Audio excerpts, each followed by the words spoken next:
안녕하세요. 2021년 장애인 복지관 강점 기반 확산을 위한 공유 프로그램 개발 연구에 서비스 이용계획 수립 지원 사업 발표를 맡은 시립서울장애인 복지관 상담가족 지원팀장 엄한나 사회복지사입니다. 저희 복지관에서 발표할 주제는 다영역 협업과 사람 중심 접근으로 진행하고 있는 탈시설 장애인 자립생활 지원계획 수립 사업입니다. 탈시설 장애인 자립지원 계획 수립에서 다영역의 협업과 사람 중심 접근을 어떻게 풀어서 진행하는지 궁금하실 텐데요. 제가 설명드릴 내용의 목차는 다음과 같습니다. 먼저 저희가 탈시설 장애인 자립생활 지원계획 수립 사업을 시작하게 된 사업 추진 배경과 탈시설 장애인 자립생활 지원계획 수립 사업의 목적과 사업 대상, 그리고 누가 사업을 진행하는지에 대한 수행 인력에 대해 말씀드리고자 합니다. 이후 이 영상을 보시는 여러분들이 사업을 잘 진행해 나갈 수 있도록 사업의 진행 과정에 대해 상세히 설명드리고 저희 기관에서 이 사업을 해보며 겪었던 경험을 바탕으로 실무자 여러분들이 참고하시면 좋을 만한 팁을 안내드리려고 합니다. 그리고 마지막으로 이 사업을 진행하며 여전히 고심되는 점에 대해 설명을 드리고 마무리하겠습니다. 먼저 처음 저희가 이 사업을 추진하게 된 배경은 지역 주민들과 유관기관을 대상으로 욕구조사를 하던 중 저희 기관이 위치한 서울시 강동구 지역 내 자립생활주택을 지원하는 코디네이터 선생님이 겪는 고충사항을 접하며 이 사업을 시작하게 되었습니다. 지원자인 코디네이터가 당사자를 잘 지원하고 싶은데 거주시설에서 탈시설하여 지역사회에 나오신 당사자분이 무연고이고 이분에 대한 정보가 거의 전무한 상황에서 당사자의 삶을 지원하다 보니 여러 가지 시행착오와 어려움이 생겨서 많이 힘들다는 말씀을 하셨습니다. 그리고 지역사회의 시설을 다양하게 이용하고 싶은데 이용할 기관이 많지 않아 하루 일과를 보내는데 어려움이 있다는 의견을 주셨습니다. 그래서 저희는 자립생활주택 입주자를 복지관에 초대하게 되었습니다. 자립생활주택 코디네이터 선생님의 어려움을 들으며 당사자에 대한 기초정보가 없는 상황에서 지원하는 것이 얼마나 어려울까? 우리 복지관이 도움을 줄 수 있는 방법은 없을까? 라는 고민을 하였고 우리 기관에는 사회복지사와 함께 재활의학과 전문의 의사선생님 그리고 임상심리사가 근무하고 있으니 우리가 자립생활주택 입주 당사자를 지원하는데 조금이나마 도움이 될 수 있는 정보를 줄 수 있지 않을까라는 마음으로 당사자에 대한 종합평가를 진행하기로 하였습니다. 당사자가 복지관에 오시는 게 처음이어서 저희가 손편지로 초대장을 만들어서 당사자를 초대하였고 당사자분께서 기쁜 마음으로 복지관에 와주셨습니다. 복지관에 와서 복지관을 둘러보면서 이용하고 싶은 서비스를 선택하였고 복지관에서 운행하는 셔틀버스가 거주하는 주택 앞에 정차하였기 때문에 셔틀버스를 타고 복지관에 더 편하게 오실 수 있었습니다. 사회복지사, 의사, 임상심리사와 이야기를 나눠보니 당사자의 등록장애가 지적장애였는데 의료진단 결과 자폐성 장애와 뇌병변 소견이 있다는 것을 알게 되었습니다. 지적장애로 알고 있었지만 자폐 성향을 보였고 감각통합장애도 있어 특정 감각에 예민한 모습이 관찰되었습니다. 걷는 모습에서도 다소 부자연스러운 모습이 관찰되었고 한쪽 팔과 손을 주로 사용하였는데 이것은 뇌손상에 의한 증상으로 파악이 되었습니다. 이 상담을 통해 코디네이터는 표현을 하지 않았을 뿐이지 지적 능력을 더 높일 수 있겠다는 생각을 하게 되었고 진단 이후 선택권을 더 많이 주려고 노력하여 그 결과 선택하고 결정하는 능력이 많이 향상되었다고 하였습니다.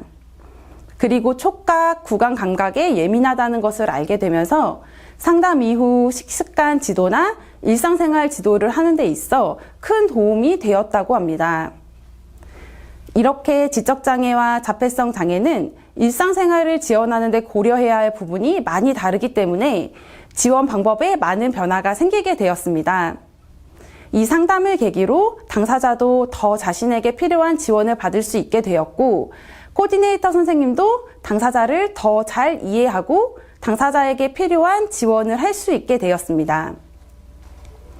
이 종합평가를 계기로 당사자의 등록장애도 중요하지만 실제 가진 장애를 정확히 알고 당사자에 대한 기초 정보가 충분한 상황에서 당사자를 지원하는 것이 당사자뿐만 아니라 코디네이터에게도 중요하다는 사실을 알게 되어서 서울시 복지재단에 탈시설 장애인 종합평가 사업을 제안하였고 서울시 복지재단에서 자립생활주택 코디네이터 선생님과 소통을 해보니 본 사업이 탈시설 장애인을 지원하는 데 큰 도움이 되겠다고 판단하여서 2018년부터 현재까지 탈시설 장애인 자립생활 지원계획 수립 사업을 진행하고 있습니다. 지금까지는 저희가 본 사업을 추진하게 된 배경에 대해 말씀드렸는데요.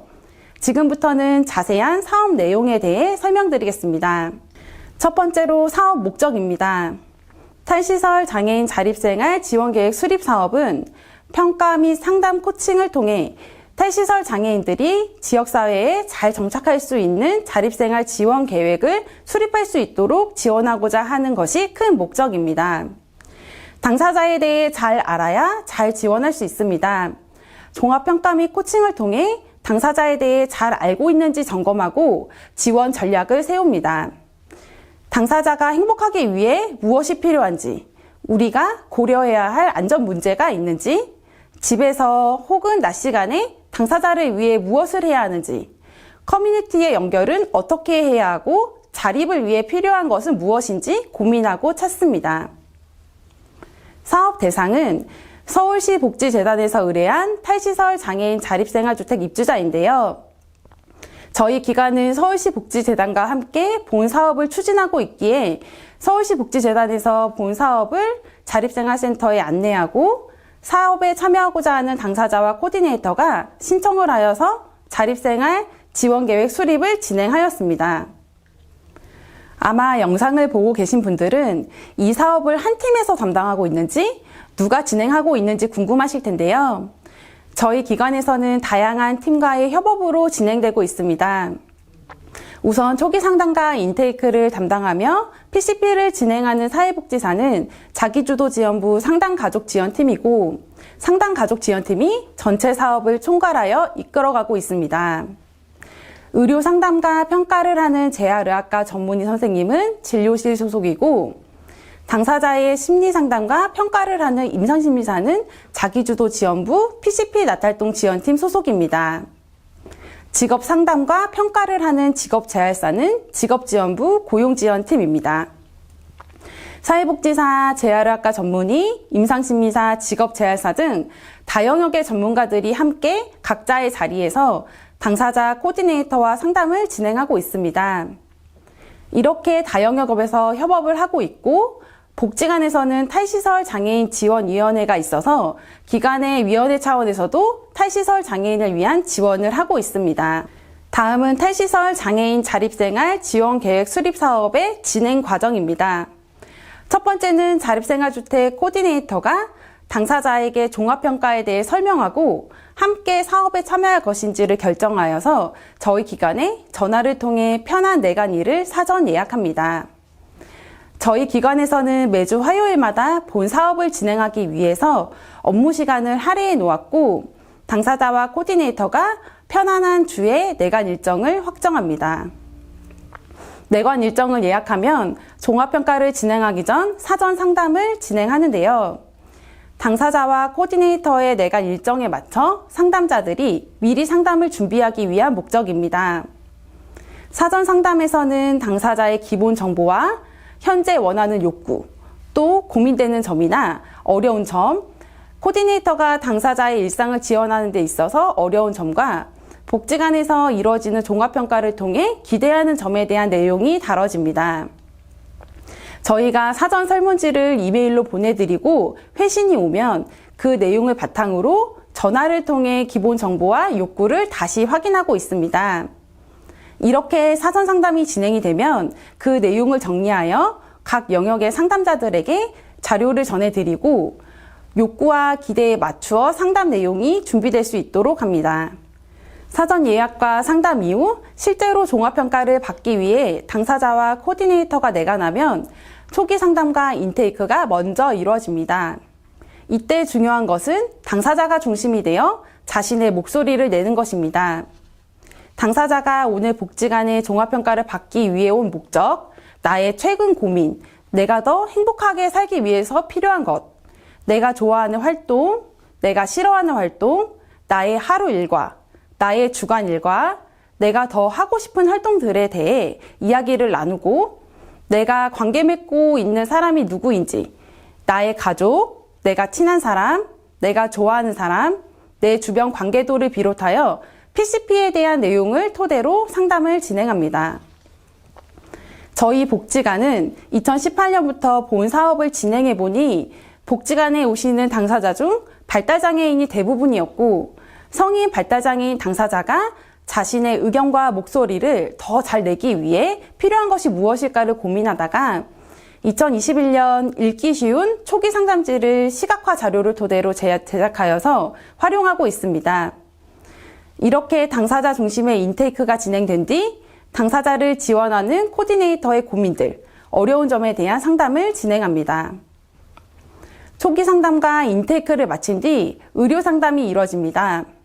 키나 몸무게, 혈압 등과 함께 신체적 건강에 어려움이 없는지 다방면의 문진이 이루어지고, 평소 당사자와 코디네이터가 건강과 관련하여 고민되는 점에 대해 상담을 진행합니다. 복용하고 있는 약에 대한 정보나 갖고 있는 만성질환에 대한 평소 건강관리 방법에 대한 내용도 다뤄집니다.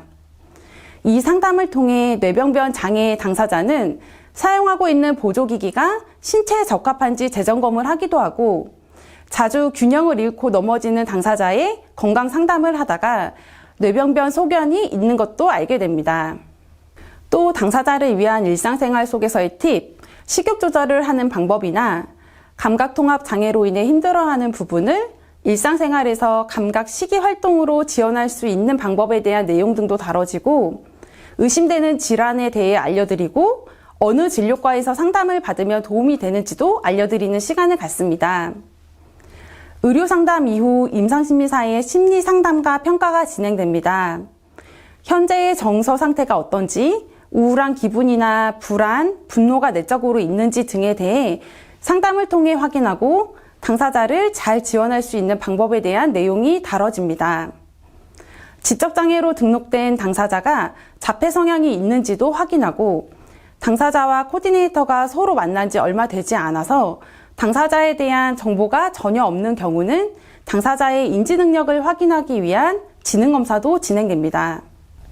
이후 직업평가를 진행합니다. 당사자가 원하는 직업은 무엇인지, 당사자가 즐겁게 할 수 있는 직업에는 어떤 것들이 있는지, 전반적인 취업 상담과 직업평가가 진행되고 있고, 당일에 다 진행하기 어려운 부분이 있기 때문에 재내관이나 전화를 통해 필요한 부분을 추가로 진행하고, 당사자의 욕구를 기반으로 당사자가 살고 있는 지역사회 기관을 연계해 드리기도 합니다. 이렇게 초기 상담과 인테이크, 의료평가, 심리평가, 직업평가 진행 과정에 대해 설명드렸는데요. 이 상담을 진행하며 가장 중요한 것은 당사자 그리고 코디네이터가 함께 탈시설 이후 당사자의 지역사회에서의 잘 자립하여 생활할 수 있는 계획에 필요한 정보를 함께 충분히 논의하는 것이 중요합니다. 당사자를 배제하지 않고 당사자가 중심이 되어야 하고, 당사자를 지원하는 코디네이터와의 소통과 협업도 매우 중요합니다. 여기까지가 당사자와 코디네이터가 내관한 당일에 진행되는 과정이고, 이후 자립지원 계획 수립 회의가 진행이 됩니다. 사회복지사, 재활의학과 전문의, 임상심리사 등 종합평가를 한 상담자들이 모여서 당사자가 지역사회에서 자립생활을 잘 해나갈 수 있는 좋은 지원 방법에 대해 모색하고 의견을 나눕니다. 여기에는 초기 인테이크, 의료평가, 심리평가, 직업평가 결과와 PCP를 통해 당사자에 대해 모아진 정보가 바탕이 됩니다. 저희 복지관에서는 탈시설 장애인 자립생활 지원계획 수립을 할 때 PCP 사람중심 계획 접근을 통해서 당사자에 대한 정보를 모으고 당사자를 잘 지원할 수 있는 방법에 대해 생각하게 되는데, PCD, 사람중심 설명회의에서 당사자에게 중요한 것이 무엇이고 당사자의 건강과 안전을 위해서 알아야 할 것과 당사자가 어떤 사람과 잘 지내는지, 당사자가 하고 싶은 것은 무엇인지 등 당사자의 의견을 듣고 당사자를 알아가는 시간을 갖습니다. 지역사회에서 내가 주인이 되는 행복한 삶을 살기 위해서 중요한 것들에 대한 정보를 많이 얻을 수 있고, 이 내용을 잘 정리하여 원페이지 설명서인 OPD를 만들어 당사자에게 드려서 당사자가 어느 지원자를 만나더라도 자신에 대해 잘 소개되어 있는 설명서를 통해 일일이 설명하지 않고 꼭 필요한 지원을 받을 수 있도록 지원하고 있습니다. 자립지원 계획 수립지원 회의에서 당사자의 지원 방향이 정리되면 사회복지사가 당사자와 코디네이터에게 당사자를 잘 지원하는 방향에 대한 상담을 진행합니다. 우편으로 지원 방향 안내서를 당사자에게 보내드리고 지원자가 함께 보며 지원을 잘 해나갈 수 있도록 안내하고 있습니다. 전화로 상담을 하기도 하고, 가까운 거리에 살고 있어서 복지관에 다시 오시는 게 어렵지 않으시다면 내관하여 상담을 하기도 합니다. 또 저희가 안내드린 지원 방향에 대한 당사자와 코디네이터의 고민이나 궁금한 점이 있으시면 언제든지 궁금한 점이 없으시도록 전화나 내관을 통해 상담해드리고 있습니다. 여기서 마무리하는 것이 아니라 상담 이후 지원 방향을 토대로 당사자의 자립 지원이 잘 진행되고 있는지 모니터링을 통해 점검하고 있으며, 이 과정에서 필요한 상담이 있으면 다시 진행하고 도움이 될 만한 정보들을 나누면서 사후 지원을 진행하고 있습니다. 네, 여기까지 사업 진행 과정에 대해 설명드렸습니다. 지금부터는 실무자를 위한 팁을 알려드리려고 합니다. 다른 복지관에서 이 사업을 진행하실 때 도움이 될 만한 팁을 알려드리겠습니다. 탈시설 장애인을 지원하기 위한 상담을 진행할 때 본격적인 상담 전에 사전 상담을 진행하시는 것이 좋습니다. 저희는 사전 상담지를 이메일로 보내드리고 있는데요. 어떤 내용으로 구성되어 있는지 보여드리겠습니다. 사전 상담지는 당사자와 지원자의 욕구를 확인하고 각 영역의 상담자들이 상담을 미리 준비하기 위한 목적으로 진행되고 있습니다. 첫 번째로는 기본 정보 부분에 당사자 이름, 성별, 만 나이, 그리고 생년월일, 주소, 연락처와 지원자의 이름, 소속기관명, 연락처를 기재합니다. 그리고 당사자의 등록장애와 중복장애가 있는지를 확인하고 당사자의 현재 욕구와 어려움에 대해 체크합니다. 여기에는 건강이나 자립지원 방향 상담, 심리적 어려움, 의사소통의 어려움, 도전적 행동의 상담, 직업 등 여러 항목이 기재가 되어 있고, 코디네이터의 입장에서 당사자를 지원하는 데 어려운 점이 무엇인지 확인합니다. 또 종합평가를 통해 당사자, 코디네이터가 얻고자 하는 것, 즉 기대하는 바가 어떤 것인지를 확인합니다. 마지막으로는 현재 복용 중인 약이 있는지, 질환이 있는지, 시각이나 청각, 언어적 어려움이 있는지를 확인하는 내용으로 구성되어 있습니다. 저희 복지관에서는 2018년, 2019년에는 담당 코디네이터와 전화 상담을 통해 상담을 준비하다가 사전 상담지를 2020년부터 사용하기 시작하였는데요.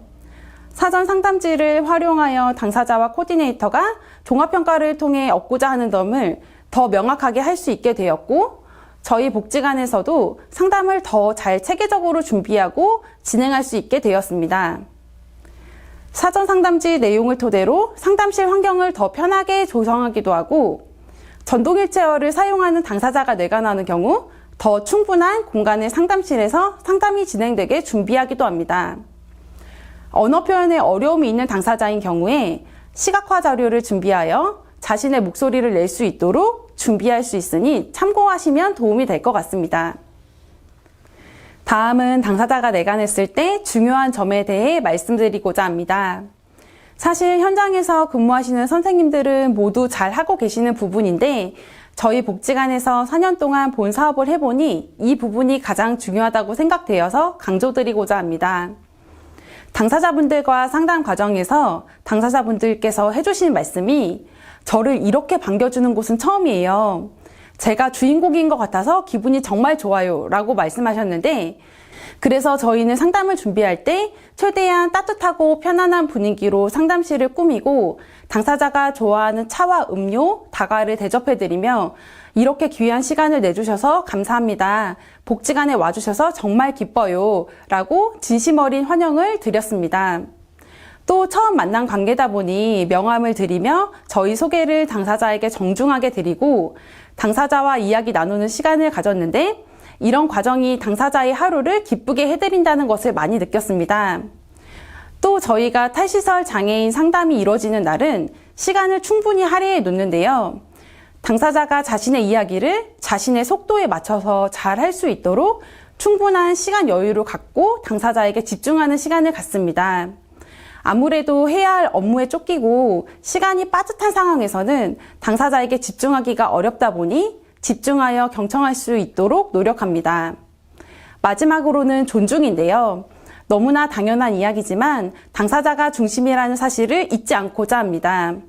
당사자가 중증이어서 의사소통이 어려울지라도 당사자가 이해할 수 있도록 충분히 설명하고 동의를 구하는 모든 과정이 당사자 중심으로 진행되기 위해 노력하고 있습니다. 사전 상담이 이때 큰 도움이 되는데요. 저희 복지관에서는 사전 상담을 진행하며 당사자가 목소리로 의사표현이 어렵다는 것을 알게 되어 종이와 펜을 준비할 수 있었고 시각화 자료를 준비하여 당사자가 모든 과정에 적극적으로 참여할 수 있도록 도모하기도 하였습니다. 다음으로 개인별 지원 계획은 당사자와 지원자의 의견을 존중하고 이를 반영하여 세워지지만 이 안에 반드시 들어가야 하는 것들은 건강, 의사소통, 사회적 관계망, 의미 있는 하루 일과, 심리정서적 지원, 직업, 지역사회 자원 활용에 대한 부분이니 참고하시면 좋을 것 같습니다. 당사자의 의견을 최대한 반영하기 위해서는 당사자와 소통할 수 있는 쉬운 그림, 시각화 자료를 만드는 것이 필요합니다. 마지막으로 이 사업을 하며 고민되는 점에 대해 말씀드리고자 합니다. 장애인 당사자가 탈시설하여 지역사회에서 즐겁고 행복한 삶을 살아가기 위한 지원 계획을 저희 복지관은 자립생활주택에 입주하여 살고 있는 당사자와 진행하지만 사실 가장 이상적인 것은 거주시설에서 생활하며 탈시설을 준비하는 과정에서 이 사업이 이뤄진다면 당사자에게 더 많은 도움이 될 것 같습니다. 자립생활주택과 연계하여 추진하는 것도 좋지만 거주시설에서부터 복지관과 연계하여 자립 준비를 할 수 있다면 더 효과가 높을 것으로 생각합니다. 영상을 보시는 선생님들 중 본 사업을 추진해보고자 하는 분들이 계시다면 고려해서 사업을 계획하시면 어떨까 생각됩니다.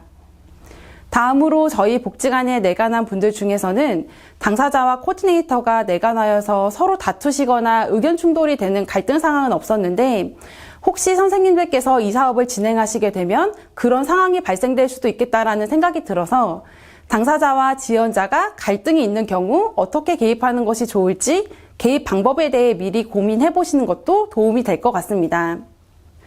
또 탈시설 당사자분들 중 무연고인 분도 계시고 가족이 있는 분들도 계실 텐데요. 대부분 만난 당사자분들이 무연고였지만 혹시 선생님들이 만날 당사자 중에서 가족이 있는 경우는 가족과 함께하는 상담이나 가족의 개입에 대한 부분도 미리 준비하시면 좋겠습니다. 네, 저의 발표는 여기까지입니다. 탈시설 장애인 자립생활 지원계획 수립, 다영역 협업과 사람 중심 실천에 대한 저의 발표를 들어주신 많은 분들께 감사의 말씀드립니다. 감사합니다.